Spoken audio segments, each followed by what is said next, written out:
सभी मित्रों को जय JMVD, सादर अभिवादन। उम्मीद है सभी आप अच्छे से होंगे, अच्छे से बिजनेस कर रहे होंगे, जैसा कि दिख भी रहा है ग्रुप में।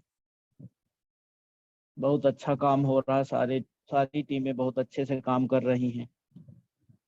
अभी अभी ओम सर ने भी फोटो डाली है गुजरात से कि ब्रांच फाइनल हुई, उसका पैसा मिल गया है। ओम सर को बहुत बहुत बधाई। और जिन साथियों ने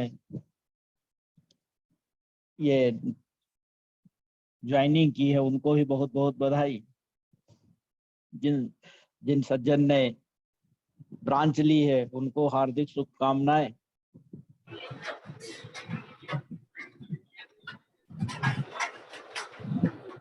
वार्षिकोत्सव की जबरदस्त तैयारियां चल रही हैं और सभी साथी जोशो खरोश से जुटे हुए हैं।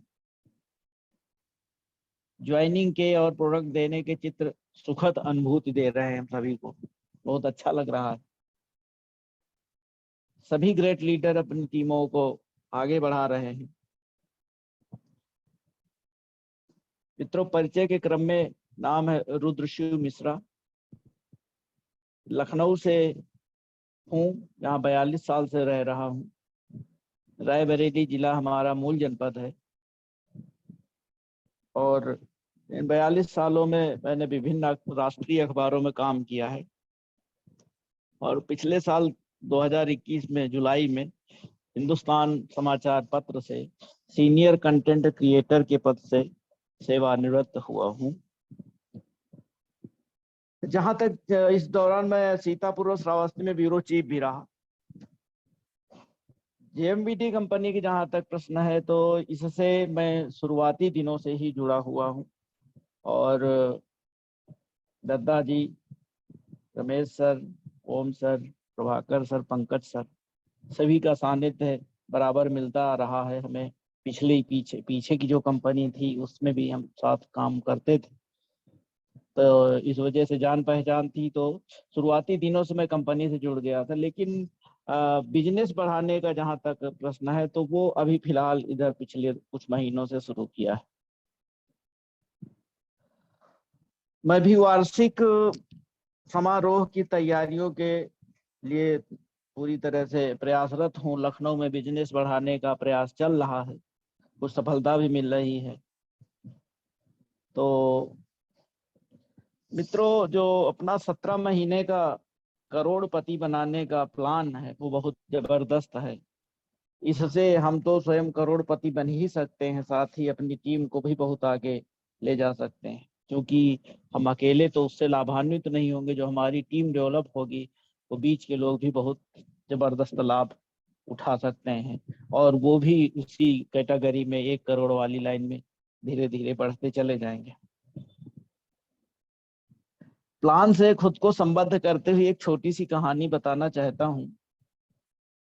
पिछले दिनों CK कुशवाहा जी ने भी इसी तरह की एक कहानी बताई थी कि कैसे गुणांक में चीजें आने से वो जबरदस्त उछाल आता है चीजों में। कोई चीज पैसा हो चाहे कोई दूसरी चीज हो, तो ये समझने की बात है हम लोगों की, क्योंकि हम लोग जब प्लान देते हैं किसी को कि भाई ये इतना पैसा आ जाए, तो लोगों को सहसा विश्वास नहीं होता है। तो उसी विश्वास को कायम करने के लिए, उसी विश्वास को बढ़ाने के लिए हम ये उदाहरण दे सकते हैं, ये इस तरह की कहानियां बताकर। तो ये कहानी इस तरह से है, जैसे एक राज्य में लोग धान की फसल उगाते थे और धान से जो चावल तैयार होता था उसमें से अपने खाने भर का वो चावल बचा लेते थे, बाकी सारा चावल राजा के यहाँ वो जमा करा देते थे। राजा ये चावल जो था वो अपने गोडाउन में अपना रखवा देता था। राजा ने वादा भी किया था ग्रामीणों से कि जब उनको जरूरत पड़ेगी तो वो चावल वो वापस कर देगा। अब हुआ ये कि एक बार राज्य में अकाल पड़ गया और लोगों के सामने खाने की समस्या पैदा हो गई। अब खाने की समस्या पैदा हो गई तो राजा के मंत्री राजा के पास गए और उनको अपना वादा याद दिलाया कि भाई आपने कहा था कि जब जरूरत पड़ेगी तो लोगों को चावल वापस कर देंगे। लेकिन राजा ने मना कर दिया, कहा कि भाई अब पता नहीं ये अकाल कितने दिन रहे, तो हम चावल वापस नहीं देंगे लोगों को। अब इसमें जो है उसने मना कर दिया, उधर लोग परेशान थे, खाने पीने को लेके दिक्कत थी। और इसी बीच राजा ने एक दावत का आयोजन किया अपने महल में। सोचा कि भाई मैं राजा हूं तो बीच बीच में लोगों को दावत देते रहनी चाहिए। लोगों को बुलाया गया और दावत दी। तो दावत के लिए जो है चावल की जरूरत पड़ी। तो चावल गोडाउन से मंगाया गया, हाथी पे लाद के चावल कई बोरियों में अपना राजा के महल में लाया जा रहा था। अब संयोग से हुआ ये कि वो उसकी एक बोरी थी फटी, तो जो फटी बोरी से चावल रास्ते भर गिरता चला जा रहा था। तो गांव की एक छोटी लड़की थी 10-12 साल की, तो उसने ये देखा कि चावल तो गिरता चला जा रहा है। तो उसने अपने दुपट्टे को उस हाथी के पीछे चलते हुए जो गिरता हुआ चावल था उसमें लगा दिया। तो उसमें बहुत राजा के महल तक पहुंचते पहुंचते बहुत सारा चावल इकट्ठा हो गया उसके दुपट्टे में। अब वहां जब महल के सामने पहुंची तो राजा के जो सैनिक थे उन्होंने कहा तुमने ये चावल चोरी किया है। तो लड़की ने कहा मैंने चावल चोरी नहीं किया, ये गिर रहा था तो मैंने इसको दुपट्टे में रोक लिया, और मैं ये चावल राजा को वापस करना चाहती हूँ। अब लड़की ने ऐसा कहा तो उसको राजा को खबर की गई, भाई ये लड़की इस तरह से कह रही है, उसने वो आपसे मिलना चाहती है, आपको चावल वापस करना चाहती है। तो उसको राजा के सामने पेश किया गया। अब राजा से लड़की ने कहा कि मैं चावल वापस करने आई हूँ, इस तरह का वाकया हुआ, और आपके जो सैनिक है वो कह रहे हैं कि हमने चोरी किया। तो राजा समझ गया, समझदार था, उसने जो है चावल वापस ले लिया। लेकिन उसकी ईमानदारी को देख के राजा ने जो है लड़की से कहा कि भाई तुमने इतना अच्छा काम किया है, तुम कुछ मांग लो हमसे। तो लड़की ने कहा मैं क्या मांगू, हमें कुछ नहीं चाहिए। लेकिन फिर भी राजा ने कहा कुछ मांग लो। तो लड़की ने कहा कि अच्छा आपका आग्रह, तो हमें जो है 10 दाने चावल दे दीजिए। तो राजा बहुत चक्का रह गया कि क्या है लड़की के दिमाग में कि ये केवल 10 दाने चावल मांग रही है। तो फिर राजा ने आग्रह किया कि नहीं कुछ और मांग लो। तो लड़की ने कहा कि ठीक है, आप अगर देना ही चाहते तो 10 चावल आज दे दीजिए, इसके बाद इस 10 चावल का 4 गुना हमें अगले 20 दिनों तक देते रहिए, रोज उसका 4 गुना देते रहिए। तो राजा ने कहा ठीक है, ये कौन बड़ी बात है, दे देंगे। तो अपने मंत्रियों को आदेश दिया कि भाई इसको चावल आज दिया जाए, बाकी इसके घर को चावल पहुंचाया जाए। अब लड़की ने जो है लड़की को 10 दाने चावल दे दिए गए पहले दिन। अब पहले दिन 10 दाने दिए गए। अब दूसरे दिन उसका जो है जो है 4 गुना नहीं 10 गुना बात कही थी उसने। तो अगले दिन उसको 100 दाने दिए गए। अब 100 दाने दिए गए तो भाई कोई 100 दाने तो कोई बहुत ज्यादा होते नहीं। फिर तीसरे दिन उसको करीब 1000 दाने दिए गए। अब धीरे धीरे बढ़ते बढ़ते 5वें दिन उसके 1 लाख दाने हो गए, और छठे दिन 10 लाख दाने हो गए। इस तरह से अमाउंट उसका चावल का बढ़ता चला जा रहा था। 7वें दिन 1 करोड़ दाने हो गए जो 10 बोरियों में आए, और 8वें दिन 10 करोड़ दाने 100 बोरियों में आए, ये सब उसके यहाँ पहुंचाए गए। 9वें दिन 100 करोड़ दाने हो गए जो 1000 बोरियों में आए, और 10वें दिन 10,000 बोरियों में चावल आया, और 11वें दिन तक उसका जो है सारा गोडाउन राजा का खाली हो गया। तो इसके बाद अब राजा ने पूछा बेटी तुम ये चावल क्या करोगी, इस दाने का क्या करोगी। तो उसने कहा कि मैं चावल गांव वालों को बांट दूंगी और आपको भी थोड़ा चावल दे दूंगी। तो अब राजा ने उसकी लड़की की जो बुद्धिमत्ता थी उसकी बड़ी सराहना की, और जो है लड़की ने वो चावल अपना दे दिए और राजा को भी चावल दे दिया। अब लड़की कि इस सीख से राजा को ये बुद्धि आ गई, उसने आगे से जो इस तरह की वादा खिलाफी थी उसने छोड़ दिया। तो कहने का तात्पर्य यह है कि जैसे हम लोग ये गुणांक में कोई भी चीज होती है तो देखने में तो लगती है कि बहुत छोटी है, कि अरे भाई अभी 200 आएगा, फिर 400 आएगा, फिर आएगा नहीं आएगा। तो वो गुणांक में जब होते जाएगा, हम लोग सिस्टमेटिक ढंग से लोगों को टीम बढ़ाते जाएंगे, 2 से 4, 4 से 8, 8 से 10, तो वो तो आना ही है, पॉइंट इनकम तो आनी ही आनी है। तो हमें इस कहानी से यही बताना था कि गुणांक में जो भी चीज आती है वो बढ़ती ही जाती है। ऐसे ही हमें ये भी सीख है कि जैसे राजा क्योंकि दूसरे की चीज हड़प रहा था, उसका जो अनाज था, चावल था, वो दे नहीं रहा था, तो ये भी सीख मिलती कि हमें दूसरों की चीज पे नजर नहीं रखनी चाहिए, उसे हड़पना नहीं चाहिए। अब चूंकि हम लोग सभी नेटवर्क मार्केटिंग में हैं, नेटवर्क बिजनेस में हैं, तो इसलिए हमें अक्सर थोड़ा डाउन लाइन का हक नहीं मारना चाहिए, वो चाहे किसी भी प्रकार का हो, अवेयरनेस का हो या चाहे जिस तरह से हो।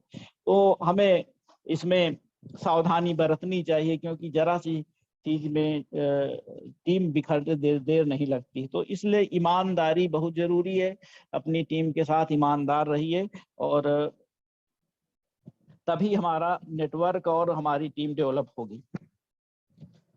अब इसके बाद मित्रों, हम लोग जो प्लान देते हैं तो जरूरी नहीं है कि सभी लोग जुड़ते चले जाएं। इसका तो ओम सर भी बताते हैं, सारे लीडर से बताते ही हैं कि इसका रेशियो 10 में से 1 का है, मतलब 10% का रेशियो। 100 प्लान देंगे तो 10 लोग उससे जुड़ेंगे। तो इसको मान के ही हमें चलना चाहिए, और हमें असफलता से घबराना नहीं चाहिए, बल्कि लगातार प्लान दिखाते जाना है, फॉलो अप करते जाना है। अब अगर हम असफल नहीं होंगे, पहले असफलता जरूर आती है हाथ में। जो भी बड़े बड़े लोग हुए हैं, जो भी जिनका नाम हुआ है बहुत बड़ा, तो वो कोई एक बार की पहली बार में ही सफल नहीं होंगे। उन्होंने बहुत सारे पापड़ बेले, बहुत सारी असफलताएं झेली हैं, तब जाके उनको सफलता हाथ लगी। अगर वो सफल हो, तभी हम आज जहाज, ट्रेन, कंप्यूटर, मोबाइल जैसी तमाम सारी चीजें डेवलप हुई। तो कहने का तात्पर्य यह है कि असफल होंगे तभी हम सफल होंगे। तो असफलता से हमें घबराना नहीं है, निरंतरता बनाए रखनी है। तो निरंतरता बने रहेगी तो हम आगे जरूर उससे लाभान्वित होंगे, हमें लोग भी मिलेंगे, बिजनेस भी बढ़ेगा, करोड़पति भी बनेंगे। अब जैसे असफलता की ही बात करें, तो अब जैसे जो न्यूटन है, न्यूटन की माँ ने उन्हें स्कूल भेजना बंद कर दिया था। वो इसलिए कि क्योंकि वो अच्छे छात्र थे नहीं, तो इसलिए उनकी माँ ने स्कूल भेजना बंद कर दिया। तो असफलता की बात यह है कि भाई वो शुरू में बहुत अच्छे नहीं थे, अब बाद में उन्होंने क्या क्या आविष्कार किए, दुनिया में विज्ञान की क्रांति लाए वो। ऐसे ही अपने अमेरिका में जो मशहूर राष्ट्रपति हुए हैं, इब्राहम लिंकन, तो वो भी शुरू में बहुत असफल हुए, लेकिन बाद में बहुत मशहूर राष्ट्रपति बने। तो वो अब्राहम लिंकन 1831 में व्यापार में असफल हो गए। अब इसके बाद 5 साल बाद वो उनको एक नर्वस ब्रेकडाउन हो गया, जिससे वो पीड़ित हो गए, परेशान हो उठे। ऐसे ही फिर 20 साल बाद वो 1856 में राष्ट्रपति पद की रेस से बाहर हो गए, लेकिन वो डटे रहे। वो डटे रहे, उन्होंने कहा, उनका एक कोट है, मेरी बड़ी चिंता ये नहीं है कि आप असफल हुए हैं या नहीं, बल्कि मेरी चिंता यह है कि क्या आप अपनी असफलता से संतुष्ट हैं।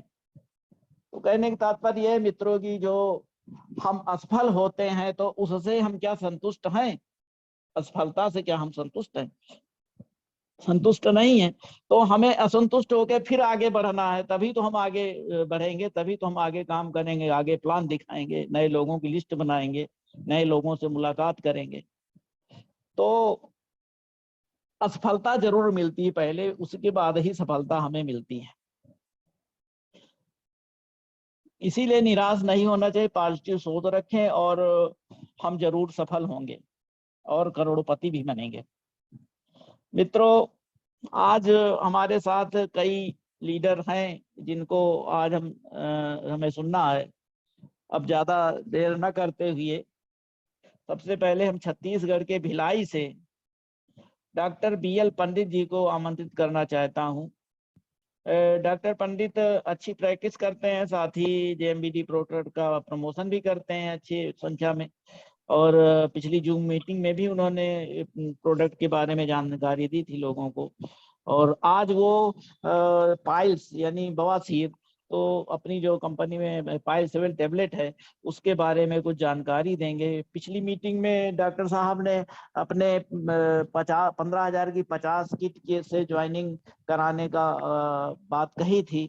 अब उसके बारे में उनकी क्या प्रगति है, इसके बारे में भी डॉक्टर साहब बताएंगे हम सभी को। तो अगली आवाज डॉक्टर BL पंडित जी की।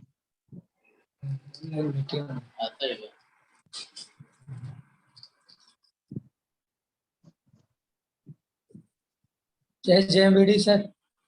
जय JMBD सर। सर मैं दद्दा जी को प्रणाम और चरण स्पर्श करता हूँ, और पंकज सर को भी मैं चरण स्पर्श करता हूँ, और सारे ग्रेड लीडर को भी मैं चरण स्पर्श करता हूँ, जिन्होंने इस JMBD का मार्गदर्शन बनाया और बहुत अच्छा हमें बताया कि JMBD में आने से क्या क्या लाभ हैं। तो उनको भी मेरा नमन है और डाउनलाइन को भी मेरा नमस्कार है। तो इसी कड़ी में मैं आपको बताना चाह रहा था कि पाइल्स एक असाध्य बीमारी नहीं है, साध्य बीमारी है, जिसके विषय में मैं जानकारी देना चाह रहा था। तो पाइल्स जो है दो रूप के होते हैं, एक बाह्य रोग होता है और एक अंदरूनी होती है, जिसे एक्सटर्नल और इंटरनल कहते हैं। तो एक्सटर्नल में और इंटरनल में आपको पहचान कैसे होगी? तो एक्सटर्नल में क्या होता है कि मल द्वार के बाहरी हिस्से में एक चने के बराबर उभार हो जाता है, जिसके कारण मल द्वार में बहुत तकलीफ होती है। और ये एक बैग नहीं होता, तुरंत नहीं होता है। काफी दिनों से मरीज को अगर कॉन्स्टिपेशन की शिकायत रहती है, यानी स्टूल में वाटर इम्बैलेंस की शिकायत रहती है, इसके कारण से कॉन्स्टिपेशन होता है। और कॉन्स्टिपेशन होने का कारण है कम पानी पीना, या भोजन करके बहुत सारे लोग पानी का ग्रहण नहीं कर पाते हैं, जिसके वजह से भी धीरे धीरे वो कॉन्स्टिपेशन की ओर चला जाता है, जिसके कारण पाइल्स का रोग होना शुरू हो जाता है। और उसके वजह से पाइल्स की बीमारी से लोग पीड़ित होना शुरू हो जाते हैं। तो इसी में कड़ी में मैं बताने जा रहा था कि जो एक्सटर्नल पाइल्स जो है अत्यंत तीव्र गति से उसमें दर्द होता है, असहनीय दर्द होता है। और जो इंटरनल जो पाइल्स है, जिसमें अत्यंत ब्लीडिंग होता है, बहुत ही ज्यादा ब्लीडिंग होता है, उसमें अत्यंत तीव्र गति से दर्द नहीं होता है। लेकिन इस पे ध्यान देना है कि यदि बाह्य रोग का जो भी पाइल्स है, उसके लिए बीपी की शिकायत हो सकती है, क्योंकि काफी लंबे समय से क्रोनिक पेशेंट होने के कारण बीपी की शिकायत इसलिए होगी कि हाइपरटेंशन हो, यानी बीपी उसका बढ़ा मिलेगा। जैसे बीपी डायस्टोलिक 90 रहेगा और सिस्टोलिक 139 के आसपास रहेगा उसका, तो बीपी का ये फर्स्ट स्टेज का शुरुआत का लक्षण उसमें दिखाई देगा, जिससे उसके मस्तिष्क में भी दर्द हो सकती है और रहता भी है, suffering from the patient headache. तो इसमें कॉन्स्टिपेशन की शिकायत होने की वजह से ये हाइपरटेंशन की भी शिकायत हो सकती है, बीपी की शिकायत हो सकती है। दूसरा, जो अत्यंत ब्लीडिंग होता है, मतलब तीव्र गति से जो ब्लीडिंग होता है, उसमें पेशेंट को वाटर डिफिशियंसी हो सकता है, ब्लीडिंग डिफिशियंसी हो सकती है, ब्लड की कमी हो सकती है। इसलिए उसमें ध्यान देना है कि इनके शरीर में ज्यादा से ज्यादा ब्लड की कमी ना हो। तो उस पर उनको जो है कि देखा जाए पेशेंट को। और उनके में अत्यंत ब्लीडिंग वाले पेशेंट में बीपी की लो की शिकायत रहती है। उसमें क्या होता है, फ्लूइड की कमी हो जाती है, जैसे वाटर डिफिशियंसी हो जाता है बॉडी में, जिसके कारण उनको कभी कभी आईवी लगाना या ग्लूकोज लगाना पड़ सकता है, या तो उन्हें इलेक्ट्रॉल पाउडर वगैरह प्रोवाइड किया जाता है कि आप इसको लीजिए ताकि आपका बीपी नॉर्मल रहे। तो मैं यही बताना चाह रहा था कि इस बीमारी में लोगों को जो है कि कौन कौन सी दवा देनी चाहिए और कौन सी औषधि देनी चाहिए और कौन कौन सी चीजें उन्हें एडवाइस देनी चाहिए कि ये चीजें खानी चाहिए और कौन सी चीजें नहीं खानी चाहिए, ये आपको बताना बहुत जरूरी है। क्योंकि हम आयुर्वेद दवा भी देते हैं तो भी हमें दवाइयों के साथ साथ, उपचार के साथ साथ उन्हें सुरक्षा भी देनी है कि आपको किस किस चीज से दवाओं का सुरक्षा सेवन करने से सुरक्षा होगा और यह जल्दी ठीक हो सकता है। तो इसमें आपको तुलसी तो देना अनिवार्य है। पंच तुलसी आप कांच की गिलास में कुनकुने पानी में 5 बूंद सुबह और 5 बूंद शाम को मरीज को या रोगिणी को देने के लिए आप बताएं। उसके साथ साथ पाइल्सवेल टेबलेट, जो हमारे जीएम मेडी कंपनी की पाइल्सवेल टेबलेट है, उसको 1 टेबलेट सुबह और 1 टेबलेट शाम को देना है। और दूसरी चीज, उनकी क्योंकि उनकी पेट साफ नहीं रहता, पेट साफ नहीं होने के कारण कॉन्स्टिपेशन की शिकायत बने रहती है। पेशेंट घबराहट में रहता है, पेशेंट अस्वस्थता की ओर जाता है, जिसके वजह से उनका बीपी भी बढ़ जाता है। उनको आप एलोवेरा का जूस सुबह शाम 30 ml सुबह और शाम देना चाहिए। देने के लिए एलोवेरा का जूस खाली पेट में देना है। ये आप ध्यान रखिएगा कि एलोवेरा के जूस खाली पेट में देना है। पंच तुलसी भी खाली पेट में देना है। और उनको क्या क्या चीज नहीं खाने के लिए एडवाइस देना है, तो उनको जो है कि अदरक उनको बोलिए नहीं खाना है और लहसुन नहीं खाना है। क्यों? क्योंकि ये तामसी भोजन में आता है और तामसी भोजन जो है स्टूल के फ्लूइड को, स्टूल के वाटर को ड्राई करता है, इसलिए बॉडी से इजीली पास आउट नहीं होता है स्टूल, जिसके वजह से कॉन्स्टिपेशन की शिकायत बने रहती है मरीज को। वो बार बार आपको बोलेगा कि सर आपकी दवा हमने, आपकी औषधि ली तो इससे हमें लाभ नहीं हो रहा है। तो लाभ नहीं होने का कारण है कि हमने उसको बताया नहीं कि इस औषधि के साथ साथ आप, आपके घर में जो खाने की औषधि है, जो आप खाना खा रहे हैं, पर्सनल हाइजीन डिपेंड पे जो आप निर्भर हैं, आप उनको भी बताएं साथ में कि आपको ये नहीं खाना है, लहसुन नहीं खाना है, अदरक नहीं खाना है, अत्यधिक तेल नहीं खाना है, अत्यधिक मसाला नहीं खाना है। ये चीजें आप उनको जरूर बताएं। और साथ साथ में जिन बंधु को बीपी की शिकायत है, उनको भी आप उनको बोलिए कि सफेद नमक नहीं लेना है। सफेद नमक जो है हमारे शरीर को गलाता है, हमारे शरीर को, शरीर के अंदर दुर्बलता प्रवाहित करता है, हमारे शरीर में दुर्बलता लाता है, जिसके वजह से सफेद नमक, सफेद मैदा, मैदा अगर आप मैदे की कोई भी वस्तु खाते हैं तो उसमें, उस मैदे की वस्तु को हमारे पेट के अंदर से मल द्वार के बाहर होने में कम से कम 3 दिन का समय लगता है।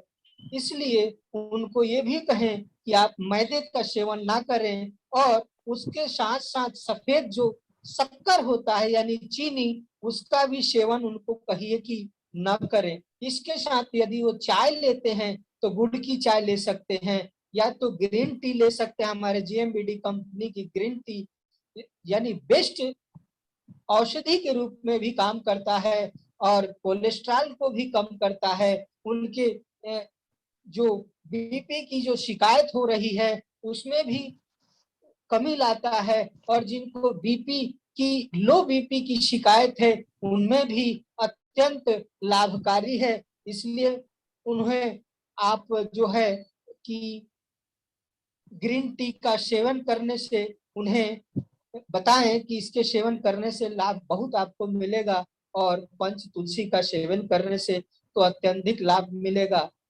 इसी के साथ मैं ये भी बताना चाह रहा हूं कि मरीज को अगर ज्यादा ब्लीडिंग हो जाए तो आप क्या करेंगे, क्योंकि अगर अत्यंत ब्लीडिंग होने के कारण विटामिन के की डिफिशियंसी होने लगती है, जिसके वजह से पेशेंट फैटल डिजीज की ओर भी जा सकता है, प्राण घातक की ओर भी जा सकता है। इसलिए मैं कहूंगा दोस्तों, अगर उसे सही समय पे अगर सही औषधि का सेवन करवाएं, उसके साथ साथ में सही उसे सजेशन भी दें कि दही भी आप ले सकते हैं। इसके साथ साथ दही में बहुत ही अच्छा एक गुण होता है जिसके कारण आपको लाभ मिलेगा, और स्टूल पास आउट करने में आपकी सावधानी होगी।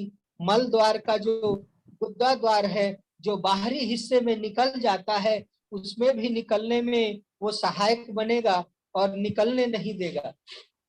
इसलिए कभी भी आप जिस पेशेंट को देखें या जिस पेशेंट से पूछें, पूरी उसके साइन एंड सिम्टम की जानकारी लें, ताकि आपको औषधि देने में कोई असुविधा ना हो। तो दोस्तों, मैं इसी कड़ी के साथ आपको बताने जा रहा था कि मेरी तैयारी 31 यानी 31 दिसंबर की मेरी तैयारी क्या है। और क्योंकि ये बिग सेमिनार है, बिग सेमिनार में मैं चाहता हूं कि मेरे टीम से कम 50 लोग आए। 50 लोगों में 50 लोगों के साथ 15,000 की किट के साथ मैं ज्वाइनिंग करूं, और मैं इसमें अग्रसर भी हूं और मेरा अंदरूनी काम चल भी रहा है। हो सकता है इस महीने के लास्ट तक या अगले महीने तक मेरा सारा ज्वाइनिंग लग जाए 15,000 की किट के साथ, जो मैं अपने इस 31 दिसंबर का जो सेमिनार है, जिसमें मैं अपने तरफ से अपने साथियों के साथ, अपने डाउन लीडरों के साथ मैं इस सेमिनार में उपस्थित होकर के इसको सेमिनार को मैं भव्य तरीके से बनाऊं और मेरा उसमें भागीदारी बने, मेरे डाउनलाइन के साथ और उनका सहयोग मिले। मैं इसी के साथ कहने जा रहा था दोस्तों कि जब भी आप कुछ भी बताएं जेएमबीडी के बारे में, अगर कोई आप मेडिसिन देते हैं, कोई औषधि देते हैं, तो उस औषधि का नाम जरूर रखें। होता क्या है, हम अक्सर महीने दिन से देख रहे हैं कि जो भी हमारे ग्रेट अप लीडर या मेरे ग्रेट डाउन लीडर जो हैं, कि केवल बताते हैं हमने ये दवा दिया, हमने वो दवा दिया, लेकिन दवा का नाम नहीं रखते हैं। तो मैं इससे थोड़ा सा निराश जरूर होता हूँ कि मैं ये कहना चाहता हूँ कि हमारे जो भी ग्रेट लीडर अप लीडर हों या ग्रेट डाउन लीडर हों, उस औषधि का जरूर नाम दें और नाम रखें, ताकि जो भी हमारे नए साथी जो इसमें आ रहे हैं उनको जानकारी का अभाव ना रहे, जानकारी का प्रभाव रहना चाहिए। इसलिए मैं सारे अपने साथियों से ये कहना चाह रहा था, जो भी आप औषधि देते हैं उसका जरूर नाम बताएं, और उस जिनको आप औषधि दिए हैं उनको भी आप उनका एक वीडियो बना करके, और आप जो है कि आप इस हम अपने व्हाट्सएप के माध्यम से जेएमबीडी का समृद्ध भारत और स्वस्थ भारत के इसमें व्हाट्सएप में जरूर आप संलग्न करें, डालें, ताकि आने वाले हमारे जो डाउन लीडर साथी हैं उनको ये सोचने और समझने और देखने में ज्यादा जानकारी मिलेगा, क्योंकि हमको 3 चीज से ज्यादा अच्छा लगता है, आंख से देख के, कान से सुन के और प्रयोग करके। हम किसी भी वस्तु को, किसी भी औषधि को जब तक हम प्रयोग नहीं करेंगे, जब तक हम देखेंगे नहीं, जब तक हम सुनेंगे नहीं, तब तक हमें विश्वास कैसे होगा। विश्वास होता है देखने से, सुनने से और प्रयोग करने से। तो कोई भी औषधि आप दें तो उसका जरूर, उस नाम का जरूर प्रचार और प्रसार करें, ताकि हमारे जेएमबीडी कंपनी में हमारे 450 प्रोडक्ट है, उस प्रोडक्ट का नाम सभी को अंकित रहे, ज्ञान रहे और जानकारी मिले। इसी शब्दों से मैं अब जेएमबीडी में सारे लोगों को, अपने great leader, up great leader को मैं नमस्कार करता हूं और अपने डाउन लीडर को भी मैं नमस्कार करता हूं। जो आने वाले हैं लीडर उनको भी मैं नमस्कार करता हूं। तो मैं अपने वाणी को यही विराम देता हूं। जय जेएमबीडी, जय हिंद, जय भारत। धन्यवाद पंडित जी, बहुत अच्छी बातें आपने कही हैं। खासकर पाइल्स वेल के बारे में आपने जो जानकारी दी, पाइल्स की बीमारी के बारे में जो जानकारी दी, बहुत अच्छी है। खास तौर से उसमें जो पानी की कमी होती है जिस वजह से लोगों की दिक्कत होती है। तो उम्मीद है जो साथी गण जुड़े हुए हैं वो इस चीज को समझेंगे, जिनको इस तरह की दिक्कत होगी उनको ये दवा प्रेफर करेंगे। जो इन्होंने प्रिकॉशन बताए वो भी साथ में लेंगे। सबसे बड़ी बात सर जी ने जो ज्वाइनिंग वाली बात कही है कि इस महीने के आखिर या अगले महीने तक उनका टारगेट पूरा हो जाएगा, तो ये हम उनको बधाई देते हैं इसके लिए, उनकी सफलता के लिए कि वो अपने प्रयास में लगे हुए हैं। और हमें जरूर उम्मीद है कि उनका ये लक्ष्य जरूर पूरा होगा। और हम चाहेंगे कि अगर लक्ष्य अगले महीने पूरा हो जाता है या इस महीने पूरा हो जाता है तो उसको और बढ़ाएं अपने लक्ष्य को। जरूरी नहीं कि 50 पे ही रुक जाए। अगर आपका टारगेट 50 पे पूरा हो गया तो अभी क्योंकि बहुत टाइम है तो हमें उसको और बढ़ाना चाहिए। वो तो हमारी टीम और बढ़ेगी और अच्छा ही रहेगा, अच्छे ज्यादा लोग आएंगे और अच्छा होगा। और जो सर ने वीडियो बनाने की बात कही, लोग वीडियो तो डालते ही हैं, पुराने पड़ते हैं, लेकिन जो लेटेस्ट लोग ठीक हो रहे हैं अपने घर परिवार या आसपास जिनको हम दवा देते हैं ठीक होते हैं, उनका वीडियो जरूर बना के हमें डालना चाहिए। अच्छा सुझाव है उनका। तो धन्यवाद पंडित जी। और मीटिंग के आगे बढ़ाने के क्रम में हम श्रावस्ती बहराइच से जितेंद्र गुप्ता जी को आमंत्रित करना चाहते हैं। वो भी बहुत अच्छे लीडर हैं, खासतौर से वो सरकारी नौकरी करते हुए ये काम कर रहे हैं, ये बहुत सराहनीय है। पिछली मीटिंग में भी हमने बताया था, उन्होंने कई स्टोर खुलवाए हैं, बहुत सारे का प्लान चल रहा है। तो उनका आगे इस बीच में क्या लक्ष्य हासिल हुआ, इस बीच में जो पिछली मीटिंग थे इस मीटिंग के बीच में, और जो उनका टारगेट है 31 दिसंबर का, वो स्वयं बताएंगे। तो अगली आवाज जितेंद्र गुप्ता जी की। सभी भाइयों को जय जेएमबीडी। मैं जितेंद्र गुप्ता, श्रावस्ती, और वर्तमान में भाई पोस्टिंग बहराइच में है, तो बहराइच से भी हूँ, बिलोंग कर रहा हूँ, रेगुलर यहीं पर रह रहा हूँ।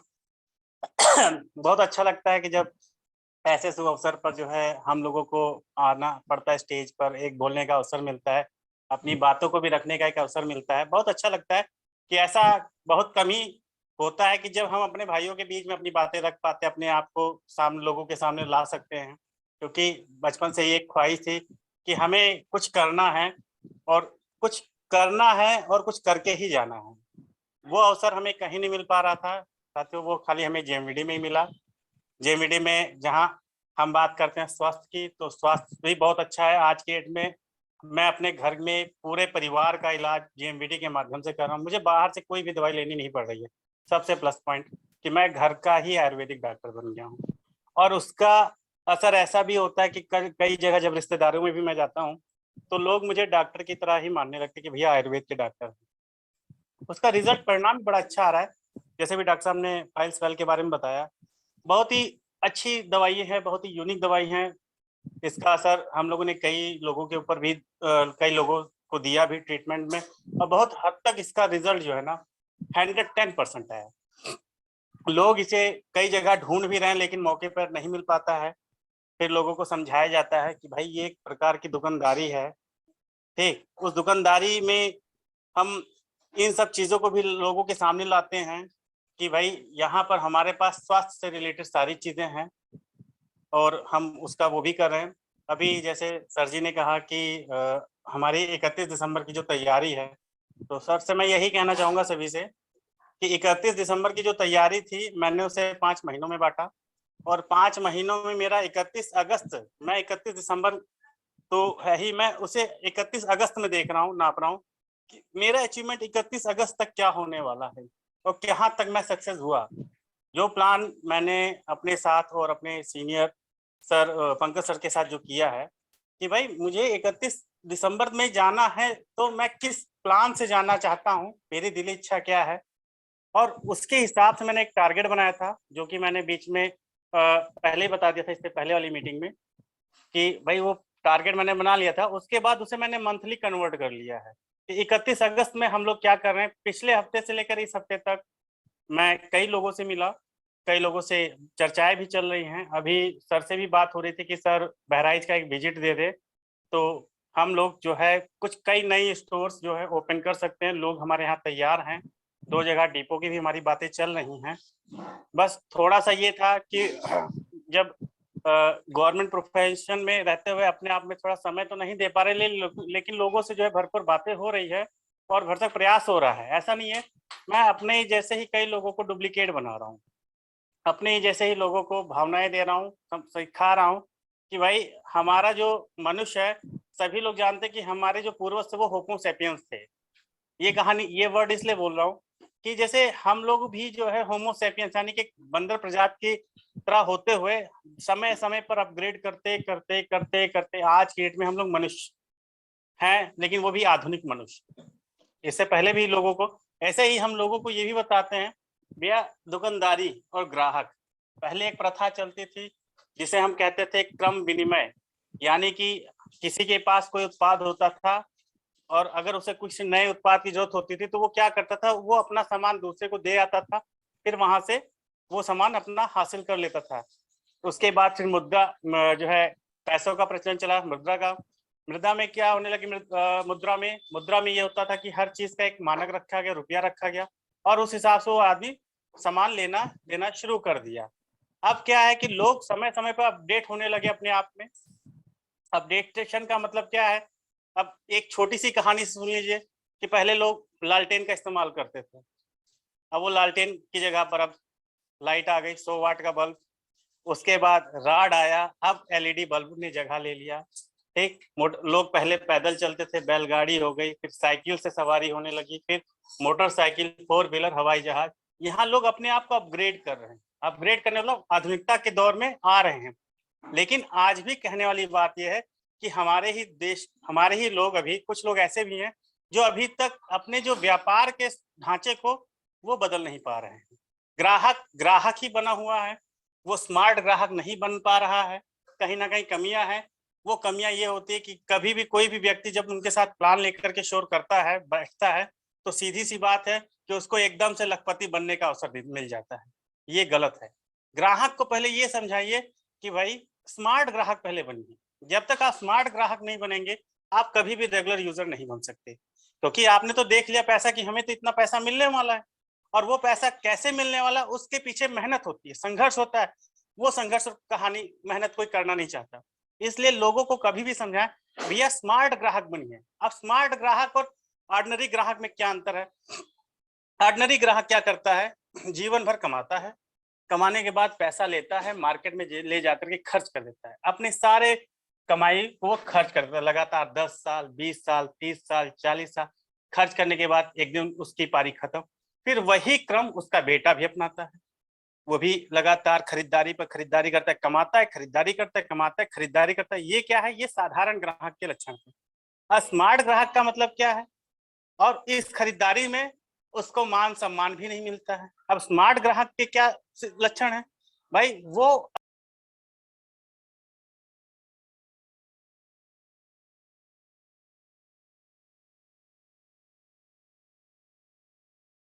सामान है, उसको जब हम स्मार्ट ग्राहक का और ऑर्डिनरी ग्राहक में फर्क बताते हैं कि भाई दुनिया भारत देश की आबादी जैसे कहा जाता है कि लगभग 125 करोड़ हैं, तो 125 करोड़ में तुम्हारी पहचान कैसे होगी भाई? एक नाम से कई लोग हो सकते हैं, इसलिए हम उसका क्या कर रहे हैं कि रजिस्ट्रेशन कर रहे हैं। रजिस्ट्रेशन फ्री ऑफ कॉस्ट है, ठीक।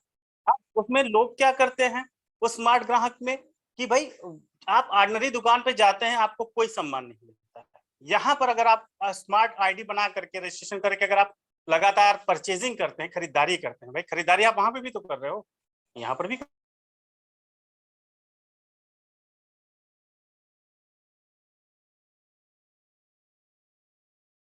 सबसे पहले सम्मान मिल रहा है। अगर आप लगातार यूजर बने हुए हैं, लगातार यूजर हैं, ठीक, तो सबसे पहली चीज कि यहाँ पर जो सम्मान आपको मिल रहा है वो मार्केट में आपको कभी नहीं मिल पाएगा। आप ट्राई करके देख लीजिए किसी भी दुकान पर कि जो सामान आपको यहाँ पर, आप चाहे एक तुलसी ही खरीद रहे हो, एक त्रिफला ही खरीद रहे हो, एक विडेंट ही खरीद रहे हो, जो सामान आपको यहाँ पर मिल जाएगा लगातार हर बार, वो सामान आपको ग्राहक बाहर ऑर्डिनरी मार्केट में कभी नहीं मिलेगा।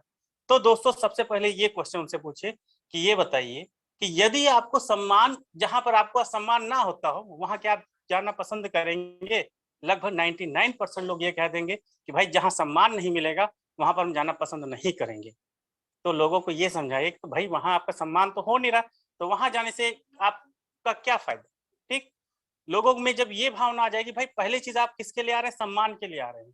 वहां पर कोई सम्मान नहीं, यहाँ पर आपका सम्मान मिल रहा है। आप कुछ भी परचेज करें, आपको जब भी आप मिलेंगे सम्मान के साथ मिलेंगे। एक आपका वाक्य में, शब्द में आपके नाम के पीछे जी लगाया जाता है, जो ट्रेडिशन में एक सम्मानित वर्ड होता है कि भाई हम जैसे हम कहते हैं जितेंद्र जी, भाई जितेंद्र नाम से कई लोग हैं, लेकिन जब जितेंद्र जी पर लग गया तो कहीं ना कहीं हमें सम्मान मिला। लोगों को हमें ये बताना है। दूसरी चीज, भाई आपने आज तक जितना भी कमाया कहीं ना कहीं मार्केट में खर्च कर दिया, और खर्च करते करते आपकी एक पीढ़ी बीती, 2 पीढ़ी बीती, 3 पीढ़ी बीती, उसके बदले आपको मिला क्या? ये तो जीवन का आपने एक तो सर्कुलर बना लिया ना कि हम भी कमाएंगे मार्केट में खर्च करेंगे, बेटा भी कमाएगा मार्केट में खर्च करेगा, पोता भी कमाएगा मार्केट में खर्च करेगा। तो आपने विशेष किया क्या? स्मार्ट ग्राहक बनने पर आपको क्या मिलेगा? वही चीज जो खरीदारी आप मार्केट में खर्च कर रहे हैं, अगर आप कैलकुलेशन पूरे लाइफ का देख लेते हैं, जोड़ लेंगे, तो भी आप लाखों रुपया बचा सकते हैं, ठीक। और यदि इसके साथ अगर आप पार्ट टाइम जॉब करना चाहें, पार्ट टाइम ही मैं मानता हूँ इसे, फुल टाइम जिस दिन आदमी कर लेगा उस दिन तो वो बहुत कुछ हासिल कर लेगा। क्योंकि लोगों को जब भी बताया जाता है एमएलएम में, तो लोग थोड़ा सा कहीं ना कहीं घबराते और भागने लगते हैं। लोगों को स्मार्ट ग्राहक बनने का भावना डालें कि स्मार्ट ग्राहक बनने से आपको क्या फायदा है। पहला फायदा ये कि आपको सबसे पहले कि आपको सम्मान मिलेगा। जहां आपको सम्मान नहीं मिल रहा है वहां आप जब आईडी बन जाएगी, आपकी एक पहचान बन जाएगी, पूरे भारत में आपको लोग पहचानेंगे, आपको सम्मानित किया जाएगा। दूसरी चीज, परचेजिंग में आज तक आपको कुछ नहीं मिला, तो ऊपर वाले की दुआ से दद्दा जी के ने भी ऐसा माहौल बना लिया कि हर खरीदारी पर उन्होंने एक विशेष ऑफर रख दिया एनिवर्सरी में। लोगों के अंदर ये भावना आ जाए कि हमें मार्केट में आज तक तो कुछ भी नहीं मिला। भाई आपने पूरा जीवन वहां पर कमाया और खर्च कर दिया, आपको कुछ नहीं मिला, लेकिन यहाँ पर आपको हर एनिवर्सरी पर ग्राहक आपकी खरीदारी पर सम्मान भी मिल रहा है, दूसरी चीज खरीदारी पर आपको इनाम भी मिल रहा है, प्रोत्साहन के तौर पर पुरस्कार भी मिल रहा है, ठीक। अब तीसरी चीज पर उसको स्मार्ट ग्राहक का फायदा ये बताइए कि भाई आज तक जो भी आपने खरीदारी की, उन प्रोडक्ट की खासियत गुणवत्ता पर क्या कोई भी व्यक्ति अपनी मुहर लगाकर दे सकता है कि भाई हमने जो भी प्रोडक्ट आपको आज तक जीवन भर दिया, उससे कभी आप पथरी के मरीज नहीं बनेंगे, पाइल्स के मरीज नहीं बनेंगे, कैंसर के मरीज नहीं बनेंगे, ये गारंटी लेता हूँ। कभी कोई ऐसा दुकानदार मिला? कभी कोई नहीं बोल पाएगा। यहाँ पर आप ये वर्ड भी डाल दीजिए कि भाई अगर आप रेगुलर जेएमबीडी के 100% उत्पादों का सेवन करते हैं तो जीवन में कभी भी आप बीमार नहीं होंगे, जीवन में कभी भी आप बीमार नहीं पड़ेंगे। भाई ऊपर वाले की इच्छा को छोड़ करके, वो सभी लोग जानते हैं, मैं उस पर नहीं कहूंगा, लेकिन जीवन में कभी भी आप जो भी समस्याएं ग्रसित होते हैं, पथरी हो गई, हो गई है ना, घुटनों का दर्द, कमर का दर्द, एक हार्ट की बीमारी, किडनी की बीमारी, कब्ज की प्रॉब्लम, इन सब समस्याओं से कभी भी आप ग्रसित नहीं होंगे। सबसे पहली चीज गारंटी इस चीज की आप ले लीजिए, ठीक। एक तो आप इनको ये बता दीजिए कि भाई आप कभी भी, आप हमेशा स्वस्थ रहेंगे, और जब स्वस्थ रहेंगे तो आपका जो होने वाला खर्चा है मार्केट में, जो आप नाजायज अनावश्यक रूप से दे आ रहे हैं ना चाहते हुए भी, वो खर्चा आपका बच जाएगा। इसके बाद इनको ये बताएं कि स्मार्ट ग्राहक बनने पर आज तक आपको मार्केट से कुछ नहीं मिला, लेकिन जेएमबीडी में अगर आप ग्राहक बने हैं रेगुलर, तो आपको सम्मान भी मिला, पुरस्कार भी मिला, इसके बाद गारंटी भी मिली कि जो भी उत्पाद मिलेंगे शुद्ध मिलेंगे और इन शुद्ध उत्पादों के सेवन से कभी भी आपको एलर्जेटिक या कोई भी गंभीर बीमारी नहीं होगी। इसके साथ ये भी बता दीजिए कि आज तक मार्केट में आपको 1 रुपया नहीं मिला कैशबैक का, यहाँ पर आपको कैशबैक का 6% के 22%, 6% के 22% तक जितनी भी आपकी खरीदारी का बिजनेस वॉल्यूम होगा वो आपको कैशबैक हमेशा आता रहेगा, हमेशा आता रहेगा। अगर चीजें अगर आपको अच्छी लगी, दिल से बताइए, अगर ये चीजें आपको अच्छी लगी, बहुत अच्छी, हर आदमी 110% कह देगा कि यार ये चीजें हमको बहुत अच्छी लगी। फिर उसके बाद करिए भाई, अगर कोई चीज अगर आपको अच्छी लगती है तो आप क्या करते हैं सबसे पहले? तो सबसे पहले ये होता है कि हम 4 दोस्तों से जरूर बात करते हैं, 4 रिश्तेदारों से जरूर बात करते हैं, बस यही कर लीजिए। और इतना ही करने पर आपका बिजनेस सक्सेस हो जाता है। यहाँ पर तो 2 ही लोगों को आप खाली अपने जैसे डुप्लीकेट कर लेते हैं बिजनेस में, तो आप सक्सेस हो जाते हैं। बस उनके बाद स्मार्ट ग्राहक बनने के लिए आप उनसे चर्चा करिए कि भाई ठीक है, स्मार्ट ग्राहक तो मैं बना दूंगा, लेकिन सबसे पहली चीज ये है कि यार देखो, हो सकता है आपके शरीर में कई बीमारियां पहले से आप लेकर के आए हो, ठीक, उसको मैं ठीक करूंगा। उसके लिए मैं आपको 3000 वाली किट दूंगा। वो किट आपके हेल्थ और स्वास्थ्य के लिए होगी, जो आपको पहले ये गारंटी लेगी कि हाँ, आप उस किट से पहले ठीक हो जाएंगे, फिर उसके बाद जो हमने आपसे वादा किया है उस पर आप कायम रहेंगे कि ये आप रेगुलर जो है, अब आपको आगे कोई भी समस्या नहीं होगी। इतनी बातों से अपनी वाणी को खत्म कर देंगे, आपकी एक ज्वाइनिंग कंफर्म हो जाएगी। अब यही चीज उस आदमी को प्रमोट कर देना है कि यही चीज अगर आप चाहते हो कि यार आगे भी अगर ये चीज अगर आपको अच्छी लग रही है तो आप अपने आगे चल करके 2 लोगों से जरूर शेयर करें, ठीक। और कहीं भी कोई समस्या आएगी एक बार हमसे जरूर मिला दीजिएगा। जैसे आप ये वर्ड बोलेंगे, अगले दिन आपको 2 लोगों के लिए फोन करके बुला लेगा कि सर जी आइए, हमारे 2 लोग बैठे हुए हैं, इनको हमने स्मार्ट ग्राहक का तरीका बता दिया, जेएमबीडी का स्मार्ट ग्राहक, अब इनको करना क्या है, कैसे क्या करना, एक बार थोड़ा आप भी परिचय बता दीजिए। तब उनके सामने आप थोड़ा सा फोन पे बात करके, पर्सनली जा करके, मिल करके उनसे भी यही प्लान, जैसा आपने पहले व्यक्ति से बोला, सेम वही प्लान आप उनसे भी शेयर करते चले जाइए। आप यकीन मानेंगे, बिजनेस आपका बहुत तेजी से ग्रो करेगा। ज्वाइनिंग की ज्वाइनिंग भी, लेकिन लोगों को हमेशा ये बताइए कि भाई ऑर्डिनरी ग्राहक और स्मार्ट ग्राहक, जब तक ये डिफरेंस नहीं बताएंगे दोस्त, कभी भी आदमी रिपर्चेजर नहीं बन पाता। इसीलिए फिलहाल बोलने का मौका मिला, अच्छा लगा कि यार कहीं ना कहीं हम लोग जब ग्राउंड में वर्क करते हैं, कई सारी समस्याएं आती हैं फील्ड में, उन्हें हम समझते हैं, फिर उसके बाद अब अपने आप को अपग्रेड करते हैं कि हमें लोगों से कैसे मिलना है, भाई लोग क्या चाहते हैं, किस बेस पर वो जो है हम लोगों के साथ में आए, हमारे एक परिवार में शामिल हो। जेएमबीडी हमारा एक परिवार है, बहुत बड़ा परिवार, ठीक, इसे विश्व में नंबर 1 बनाना है। तो हमें लोगों के साथ ऐसी भाषा रखनी है, ऐसा समन्वय स्थापित करना है कि लोग हमारे साथ ऑटोमेटिक आते चले जाए और उनके मन में एक ही मानसिकता हो कि भाई स्मार्ट ग्राहक, जेएमबीडी का स्मार्ट ग्राहक। आप जैसे ये वर्ड इस्तेमाल करते रहेंगे, आपका बिजनेस, आपकी डाउनलाइन बहुत तेजी से भागेगी, और ये हो भी रहा है कहीं ना कहीं मेरे साथ। इसका रिजल्ट अब 31 अगस्त को, क्योंकि जैसे एनिवर्सरी जो है 31 दिसंबर को रखी गई है, इस हिसाब से हम लोगों ने प्लान भी बनाया है कि कम से कम अपने 500 लोगों की टीम वहाँ उस हॉल में बैठे, और हर लोग, ऐसा कोई भी आदमी ना हो जो 32 इंच से नीचे की टीवी ना लेकर आए। मेरी प्लानिंग यहाँ तक की है, तो हम लोग इस पर काम कर रहे हैं, और हो सकता है कि बहुत जल्दी ही ये चीजें सबको सामने भी दिखेंगी। प्रयास किया जा रहा है, बस ऊपर वाले का आशीर्वाद चाहिए कि जो भी मिशन हम लोग जिस मिशन पर लगे हुए हैं, स्वस्थ भारत और समृद्ध भारत, वो हमारा मिशन पूरा हो, लोगों को हम अच्छी सेवाएं दे सकें, स्वास्थ्य प्रदान कर सकें, ठीक, समृद्ध बना सकें, जो कि जैसे कि दद्दा जी का सपना था वो भरपूर पूरा हो, इसमें हम लोग भी लगे हुए हैं। बाकी साथियों, बस आप लोगों से इतना ही कहना चाहूँगा, क्योंकि आज मेरे बच्चे का बर्थडे भी था, जन्मदिन भी था, तो सर से भी बात हुई थी, तो मैंने कहा था कि ठीक है सर, आज ज़्यादा बोल नहीं पाएंगे, लेकिन फिर भी है प्रयास रहेगा कि मैं अपनी बातों को, अपने मन में जो 1 हफ्ते का जो मेरा मन में जो विचार आई, जो भावना आई, जो मैंने कुछ सीखा जमीनी असर, मैं अपनी बातों को जरूर उस मीटिंग में रखूँगा लोगों के बीच में। इसी के साथ सर से निवेदन चाहूँगा कि सर, मैं अपनी वाणी को विराम देता हूँ। बाकी अन्य साथी को भी सुनने का मुझे भी मौका मिलेगा, कुछ सीखने को सीखने का ही है, क्योंकि कहा जाता है education is a life learning process. जो शिक्षा है वो जीवन भर सीखने का ही एक मंत्र हो। तो जितेंद्र जी, इसी का इस महीने का क्या टारगेट है? 31 अगस्त जो बात की, इस महीने का क्या टारगेट है? थोड़ा सा क्लियर करते तो अच्छा रहता। जब सर जी 500 लोगों को बैठाने की बात हुई है, तो डिवाइड हम्म बाई 5, हम्म 125 आदमी।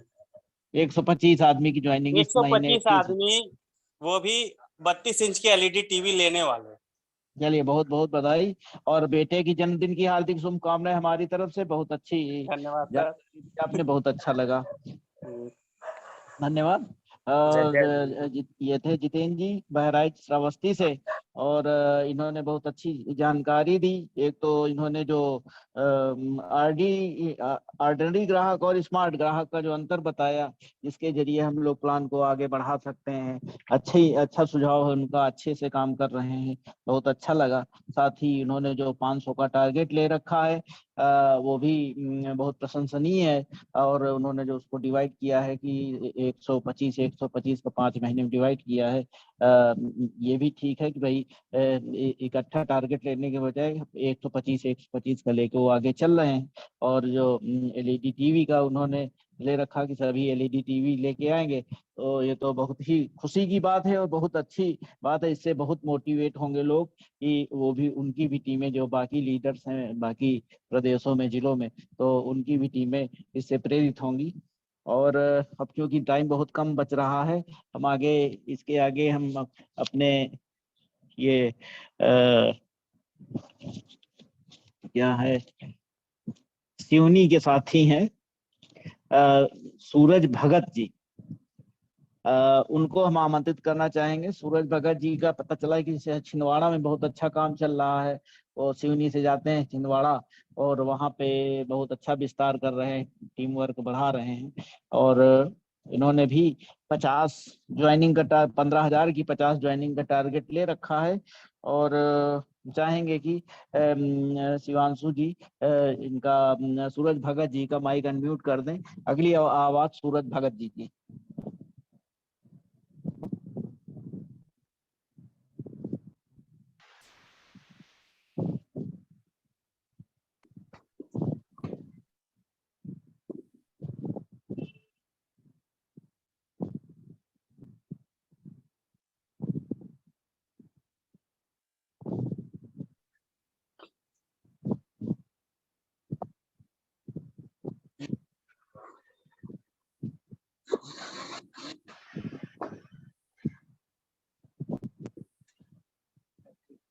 हेलो हाँ जी, आवाज आ रही, बोलिए। सर। हाँ सर, सूरज भगत बोल रहा था मैं, एमपी हाँ सिवनी जी, से। बोलिए बोलिए बोलिए। अभी लीडर साथियों को मेरी ओर से जय जय मेडी। जय जय मेडी। आज जय मेडी के सेमिनार से जब मैं आया, तभी मैंने एक विश्वास किया। इसके पहले तो मेरा वर्क धीरे से चल रहा है, और अभी भी मेरे साथ ये हो रहा है सर, जो टीम मेरे साथ थी वो अन्य बिजनेस में जा चुकी है। मगर फिर भी मैं सिर्फ शॉर्ट में ही बोलूंगा।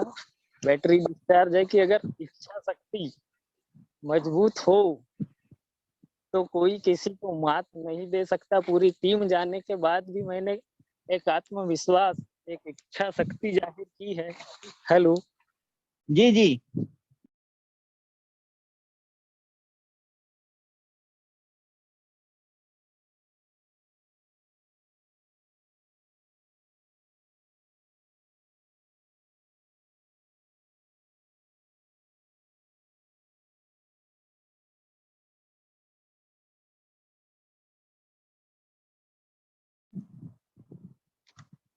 जी भगत जी, आवाज नहीं आ रही, बोल नहीं, बोलिए आप।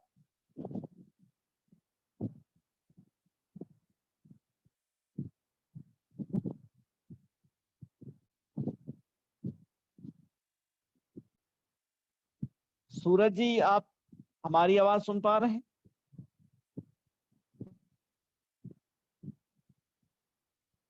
लगता है इनका कनेक्शन कट गया है, सूरज जी का।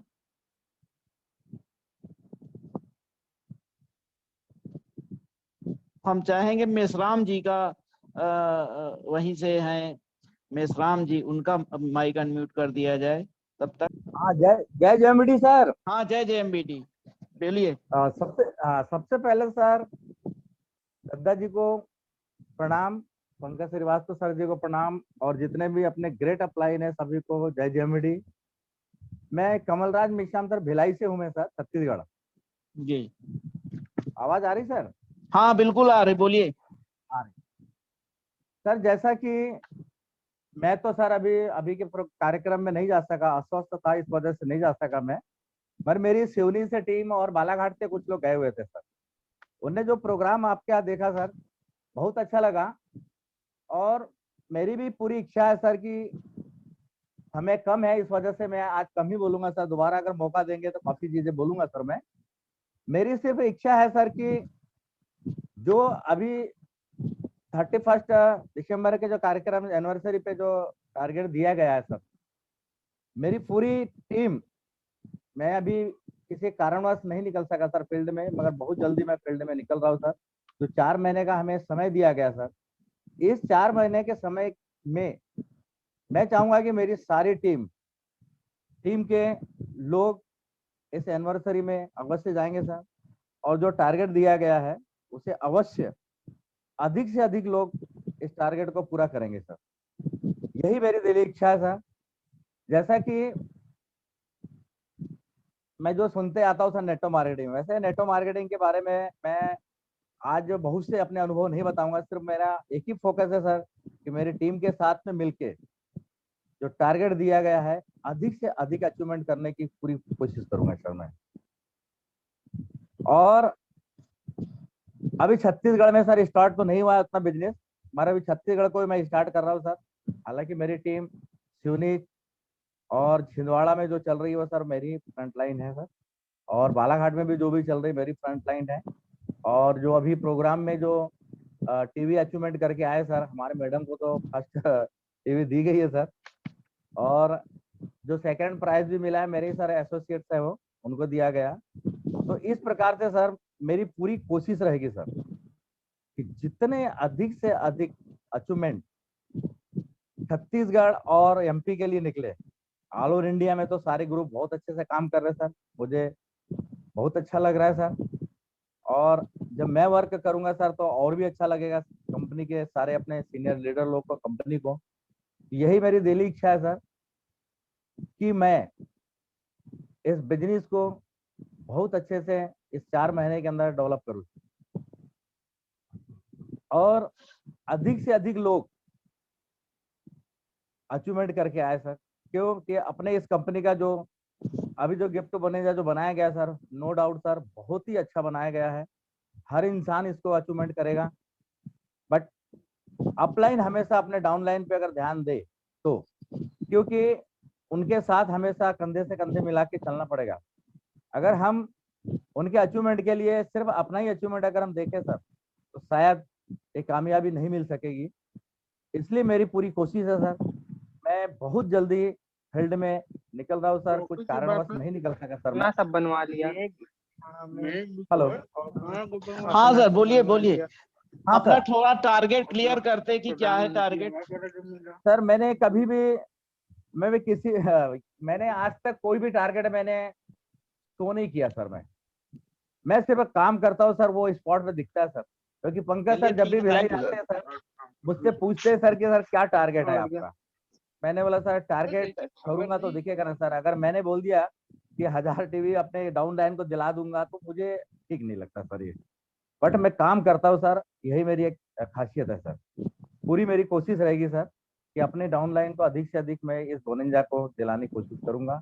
बोनिंजा अगर मिलेगा सर तो आगे के लिए भी वो एक्साइटमेंट होंगे और आगे अच्छा वर्क होगा। ठीक है, धन्यवाद मेसराम जी। जी जी सर, ओके सर। बहुत बहुत सर धन्यवाद आपको सर, आपने मुझे मौका दिया। वैसे आज मैं कुछ तैयारी करके नहीं बैठा था सर। चलिए कोई बिल्कुल बात नहीं, बहुत अच्छा लगा आपने बोला। आपने मौका जो दिया सर, इसके लिए बहुत बहुत धन्यवाद दिल से सर। और पूरे JMBD परिवार को मेरे तरफ से सर दिल से आभार हूँ सर उनका। और जय JMBD। हाँ जय JMBD। ये मेसराम जी थे भिलाई से। इन्होंने अपना टारगेट बताया कि इन्होंने इनकी टीम कुछ छोड़ गई है, लेकिन इसके बावजूद वो इच्छा शक्ति के साथ मजबूती से लगे हुए हैं। उन्होंने अपना यूनिवर्सिटी के लिए भी अपना टारगेट ओपन नहीं किया, लेकिन कहा कि काम करके वो दिखाएंगे। तो बहुत अच्छी बात है। और समय बिल्कुल खत्म हो रहा है, लेकिन हम इसी क्रम में अभिजीत पारधी जी को बुलाना चाहेंगे कि वो अपनी बात रखें। अभिजीत पारधी जी।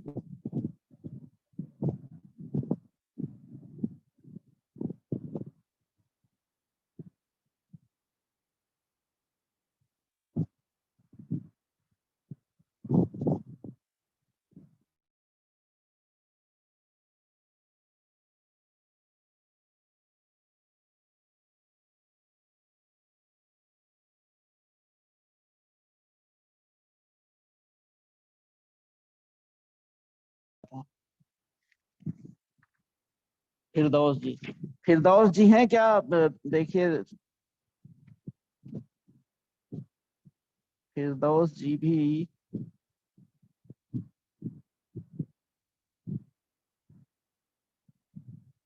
फिरदौस जी का भी नाम नहीं दिख रहा है। तो साथियों, हमारे अभिजीत जी और फिरदौस जी को भी बोलना था, लेकिन वो रूरल में काम कर रहे हैं, इसलिए उनका नेटवर्क कनेक्ट नहीं है। तो अब समय बचा नहीं है, तो वक्ता बचे नहीं है। तो अब मीटिंग को समाप्त करने की ओर बढ़ रहे हैं हम लोग। तो हमें कुल मिला के आज की जो मीटिंग है, इसमें सभी साथियों ने अपने अपने टारगेट बताए। जितेंद्र जी ने अपना अच्छा टारगेट बताया, 500 LED टीवी का, 500 लोगों को लाने का। बहुत अच्छा लगा। अगर इस पूरा हो जाएगा, हमें उम्मीद है कि जरूर पूरा होगा। अगर कोई टारगेट लेके चलता जरूर पूरा होगा, कोई असंभव चीज नहीं है। ऐसे ही पंडित जी ने भी 50 का लक्ष्य रखा है, 50 लोगों के ज्वाइनिंग का। अगर उनका इस दिसंबर इसी अगस्त में पूरा हो जाता है, अगले महीने पूरा हो जाता, तो उनसे उम्मीद है कि वो और थोड़ा सा अपना टारगेट बढ़ाएंगे। तो अब चूंकि समय हो रहा है, पूरा हो रहा है, तो इन्हीं बातों के साथ आज की मीटिंग खत्म कर रहे हैं। और सभी साथियों को जय जय एमबीडी।